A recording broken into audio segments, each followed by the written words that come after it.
নমস্কার। নির্বাচন কমিশন ভীষণ ব্যস্ত। পশ্চিমবঙ্গে ৬০ লক্ষেরও বেশি মানুষ নাকি বিচারাধীন। কিসের বিচার কেউ জানে না। বাপ পিতেমো এই দেশেই মানুষ হয়েছেন, এই দেশেই বড় হয়েছেন, তারা তবু বিচারাধীন। তো তারা হাপিত্যেশ করে বসেছিলেন যে নির্বাচন কমিশন প্রথম তালিকা, নিষ্পত্তির তালিকা বার করবে গতকাল রাত ৯টার সময়। কিসের নিষ্পত্তি কেউ জানে না, বার করে কৃতার্থ করবে এইটুকু মানুষ জানতেন। তো যথারীতি নির্বাচন কমিশন ভীষণ ব্যস্ত হওয়ায় সেই তালিকা ৯টার সময় বেরোয়নি। অনেক অপেক্ষা করার পর, ঘন্টা তিনেক অপেক্ষা করার পর ১২টার সময়, রাত ১২টার সময় সেই তালিকা নাকি আপলোড করা হয়েছে। কিন্তু সেই আপলোড করা তালিকা থেকে কিছু নামানোর কিছু উপায় নেই, আমরা এখনও পেরে উঠিনি, ভবিষ্যতে নিশ্চয়ই পারবো।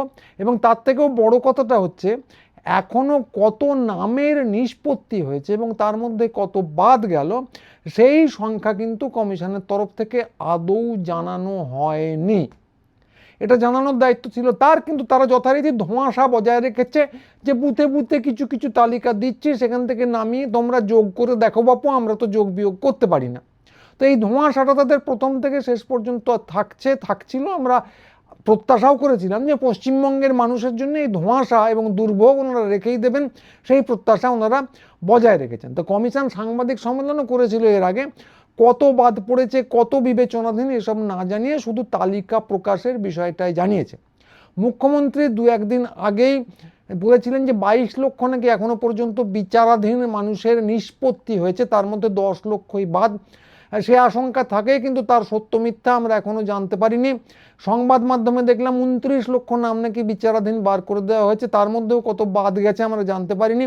আশঙ্কা থাকছেই এবং কমিশনের পক্ষ থেকে ধোঁয়াশা দূর করার কোনো রকম চেষ্টা করা হয়নি। ওনারা নাম প্রকাশ করেই কৃতার্থ করে দিয়েছেন মানুষকে, এবার আপনারা খুঁটে খান। তো ফলে আশঙ্কা থাকছেই এবং আমরা ভবিষ্যতে এর জন্য তৈরি ছিলাম, যদিও আমাদের থাকার কথা নয়, নির্বাচন কমিশনের দায়িত্ব পুরোটা স্বচ্ছভাবে করার, কিন্তু আমরা তৈরি আছি এর বিচার বিশ্লেষণ আগামী দিনে দু একদিনের মধ্যেই আপনাদের জানাবো যে কত মানুষ বাদ গেল এবং চক্রান্ত কতটা গভীরে।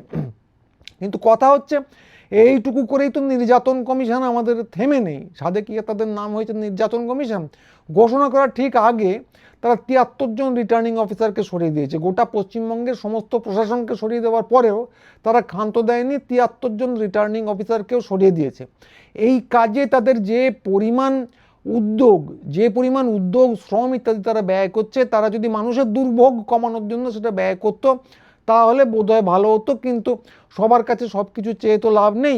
ধরুন সূর্য দেবতার কাছে বৃষ্টি চেয়ে লাভ নেই, নির্বাচন কমিশনের কাছেও স্বচ্ছতা চেয়ে কোনো লাভ নেই। তো কেন চেয়ে লাভ নেই? কারণ এর মধ্যে আরও মর্মান্তিক জিনিস ঘটে গেছে, আরও বিপজ্জনক জিনিস ঘটে গেছে। নির্বাচন কমিশনের দুটো নথি প্রকাশিত হয়ে গেছে। তো প্রথমে ভাবা গিয়েছিল এরকম নথি হতেই পারে না, কিন্তু প্রকাশিত হওয়ার পর নির্দিষ্ট করে একদম কনফার্ম করা গেছে যে নথিগুলো ওদেরই দেওয়া। তো প্রথম নথিটা কি? প্রথম নথিটা কেরালার। তো সেটাতে তারা একটা চিঠি দিয়েছেন, চিঠির মাথায় লেখা আছে ১৯শে মার্চ, চিঠিটা আপনাদের দেখাচ্ছি। তো দিয়েছেন কেরালার সমস্ত রাজনৈতিক দলগুলোকে, সেটা বড় কথা নয়। যেটা বড় কথা সেটা হলো চিঠির নিচে আছে বিজেপির স্ট্যাম্প। হ্যাঁ, ঠিকই শুনছেন, চিঠির নিচে আছে বিজেপির স্ট্যাম্প। এবং এই চিঠি পেয়েছে কেরালার সমস্ত রাজনৈতিক দলগুলো। এবং এটা পাওয়ার পরই যথারীতি হইচই পড়ে গেছে। মালয়ালি যে সংবাদ মাধ্যম আছে তারা হই হই করে চারদিক থেকে ঘিরে ধরেছে। এবং এইটা চারদিক থেকে ঘিরে ধরার পর, হইচই হবার পর, আমাদের প্রিয় নির্বাচন কমিশন যে অজুহাত দিয়েছেন নিজের পক্ষে সেটা আরও চমৎকার। বলেছেন এটা একটা ক্লারিক্যাল এরার। এবার কোন ক্লারিক্যাল এরারে বিজেপির স্ট্যাম্প তাদের নথির উপর বসে যায় সেটা ভেবে দেখুন। হতেই পারে ওরা হয়তো বিজেপি এবং নির্যাতন কমিশন দুটোরই স্ট্যাম্প সঙ্গে রাখেন, ঘপাঘপ করে যেটা যখন দরকার লাগে সেটা বসিয়ে দেন, এটা খুব সম্ভব। আর দ্বিতীয় আর একটা ব্যাপার হচ্ছে যে ওনারা এত পরিশ্রম করেন না, বিজেপি যা নথি পাঠায় সেটাকেই নিজেদের নথি বলে তারা চালিয়ে দেন। এবং বিজেপি অনেক সময় বিজেপির কাছেই তাহলে নির্বাচন কমিশনের স্ট্যাম্প থাকবে, এক্ষেত্রে তারা ভুল করে নিজেদের স্ট্যাম্প মেরে মালটা পাঠিয়ে দিয়েছে, ফলে সেটাকেই চারদিকে ছড়িয়ে দেওয়া হয়েছে। তো এইটা আমাদের স্পেকুলেশন। নির্বাচন কমিশনের একটা উত্তরও দিয়েছে হই হই হওয়ার পর, একদম তারা উত্তর না দিয়ে থামতে পারেনি। তারা খুব পরিষ্কার করে যেটা জানিয়েছে যে ওই দ্বিতীয় আন্দাজটার কাছাকাছি একটা ব্যাপার ঠিক, যে বিজেপি নাকি একটা নথি পাঠিয়েছিল তাদের কাছে একটা প্রশ্নের উত্তর চেয়ে, তারপর যখন সেই নথিটা বিভিন্ন দলকে পাঠানো হয় তখন খেয়াল করা হয়নি যে বিজেপির পাঠানো নথিটাই বিভিন্ন দলকে পাঠিয়ে দেওয়া হচ্ছে। ভেবে দেখুন, আপনি একটা চিঠি দিলেন নির্বাচন কমিশনকে, নির্বাচন কমিশন চিঠি পড়ে সেখান থেকে একটা নথি বার করে বিভিন্ন লোককে পাঠিয়ে দিল, খেয়াল করেও দেখেনি যে নথিটা আপনি দিয়েছেন।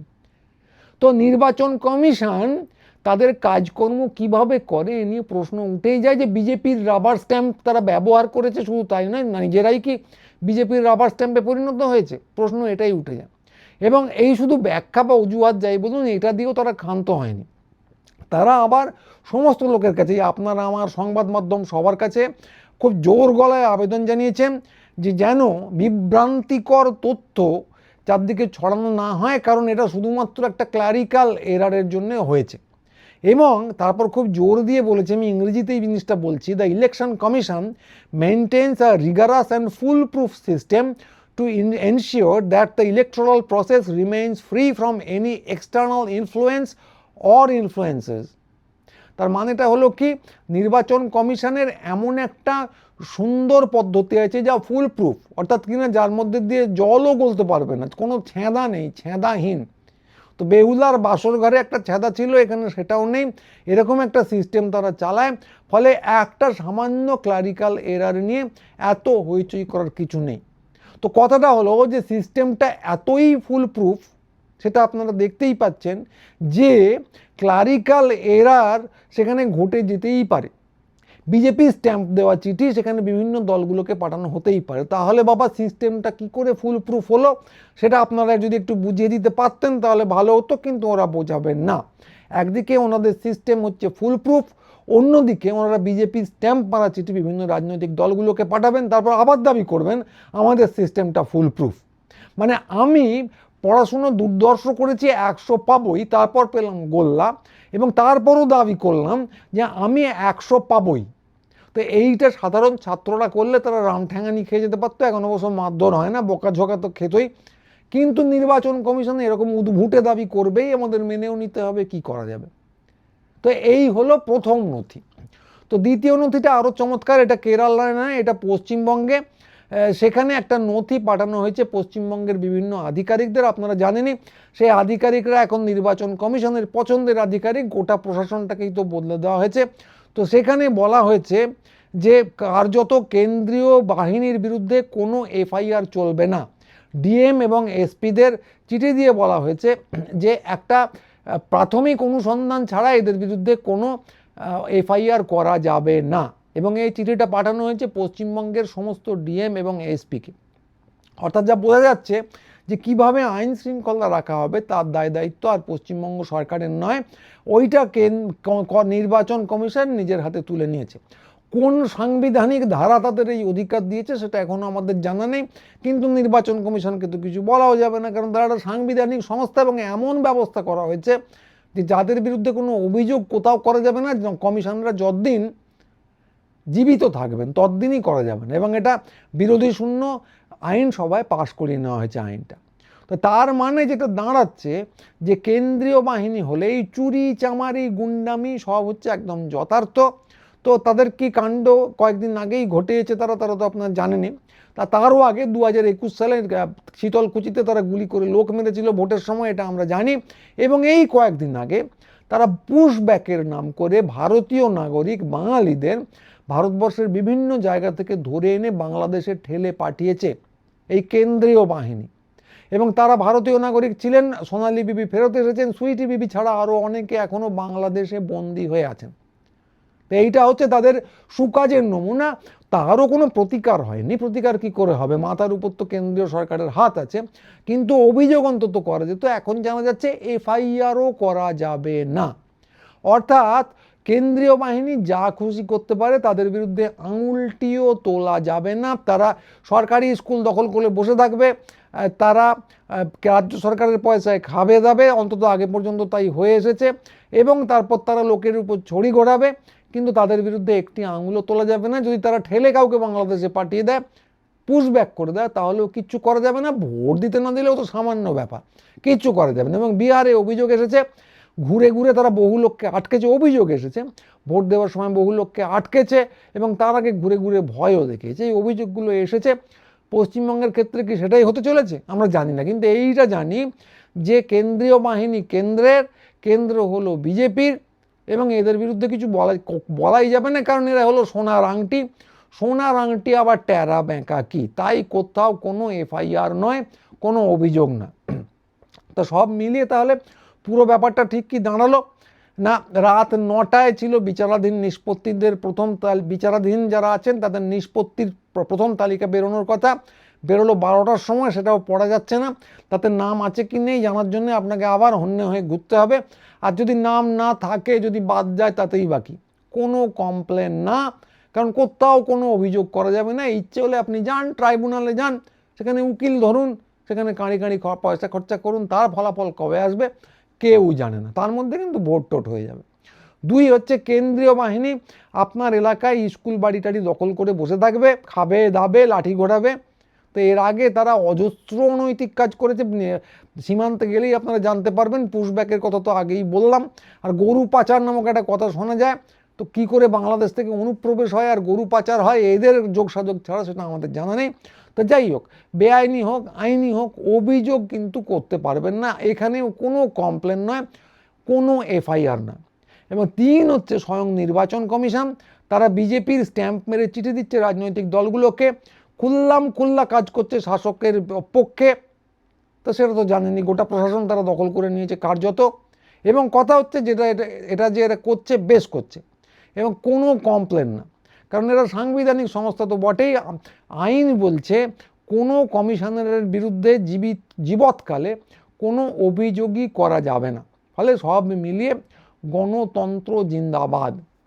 তো এই প্রসঙ্গে যেটা বলি যে এখন যেটা দেখা যাচ্ছে যে কার্যত কেন্দ্রীয় বাহিনী দিয়ে শুধু না, কেন্দ্রীয় প্রশাসন, কেন্দ্রীয় বাহিনী এবং কেন্দ্রীয় যথেচ্ছাচার দিয়ে পশ্চিমবঙ্গে একটা নির্বাচন করার চেষ্টা হচ্ছে, এবং খুব সম্ভবত বহু লোক বাদ থাকবেন।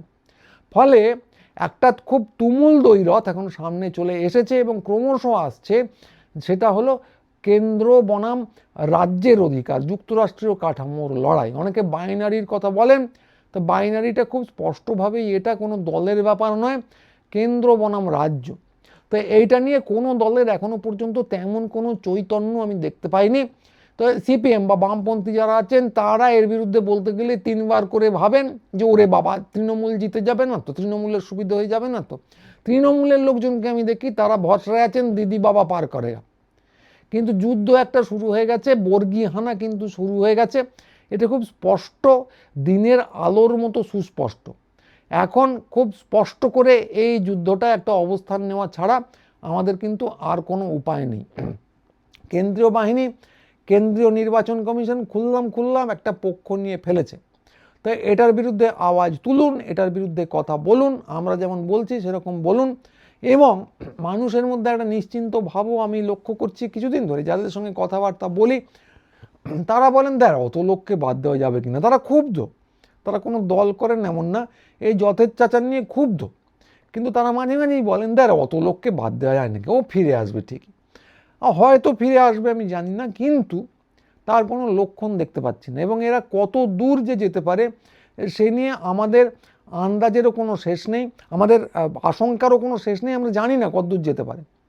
এটা কমন সেন্স দিয়ে বোঝা যাবে না। এর আগে আমরা জানি যে রাষ্ট্রপতি শাসন হয়েছে সারা ভারতবর্ষে, কেন্দ্রীয় সরকার অনেক কিছু অনৈতিক কাজ করেছে, এমনকি জরুরি অবস্থাও করেছে, কিন্তু একটা ব্যাপার তারা কখনো করেনি। প্রথম থেকে জরুরি অবস্থা পর্যন্ত, মানে 47 থেকে ধরুন যদি 75, 74, 75 বা 77ই ধরেন, তো তার মধ্যে একটা জিনিস কখনো করা হয়নি, ভোটে জেতার জন্য কোনো শাসক দল কখনো ভোটার লিস্ট থেকে নাম বাদ দিয়ে ভোটে জিতবো এই ছক করেনি। ওটা ছিল লক্ষণ রেখা, লক্ষণের গণ্ডি, অন্য কিছু করতে পারো, ওটা টপকানো যাবে না।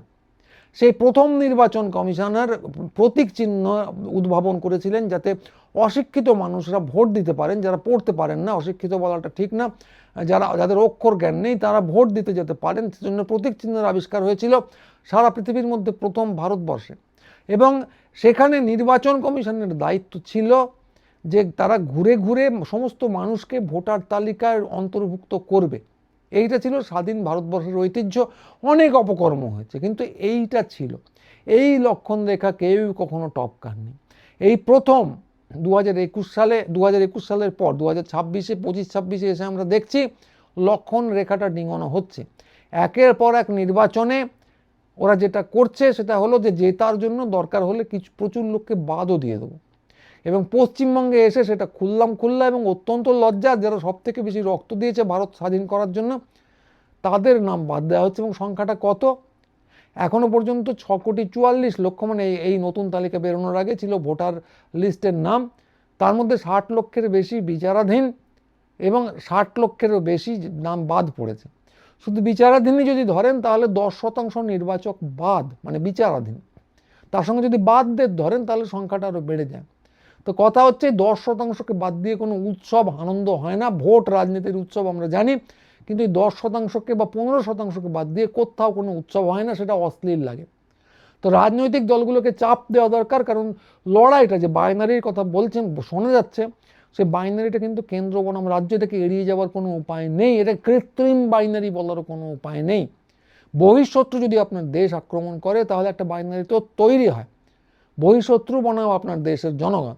তো সেটাকে চাপিয়ে দেওয়া বাইনারি বলার কোনো কারণ নেই। এই বাইনারিটা বাস্তব, এর কোনো একটা দিকে আপনাকে পক্ষ নিতেই হবে, কারণ বাইনারিটা এরকমই। আমরা ছোটোবেলায় যারা বামপন্থী রাজনীতি করেছি তারা জানতাম যে একটা কথা বলা হতো, প্রধান দ্বন্দ্ব এখন কি। তো এখন উত্তরাধুনিকতা ইত্যাদি চলে এসেছে, প্রধান দ্বন্দ্ব কতটা ব্যবহার করা হয় না, তার জায়গায় সংলাপ ইত্যাদি নানা শব্দ ব্যবহার করা যায়। কিন্তু কথা হচ্ছে যে যুদ্ধ যখন সামনে চলে আসে, এই নিয়ে কোনো সন্দেহ নেই যে শত সহস্র উত্তরাধুনিক ব্যাখ্যার পরেও সেটাই দাঁড়িয়ে যায় প্রধানতম এবং সর্বোচ্চ দ্বন্দ্ব। তারপরে তার সাবভার্সান অমুক তমুক সে দ্বিতীয় পর্যায়ে আসে, সে নিশ্চয়ই আমরা করব, কিন্তু এটা এখন প্রধান দ্বন্দ্ব, এড়িয়ে যাওয়ার কোনো উপায় নেই। এটা নিয়ে সচেতন থাকুন, রাজনৈতিক দলগুলোকে চাপ দিন যেন এটা নিয়ে আওয়াজ তোলে। এই ভোটের হুজুগে নানা জিনিসে মেতে গিয়ে ভোটে জিতবো এরকম আকাশ কুসুম কল্পনা করার কোনো মানে নেই।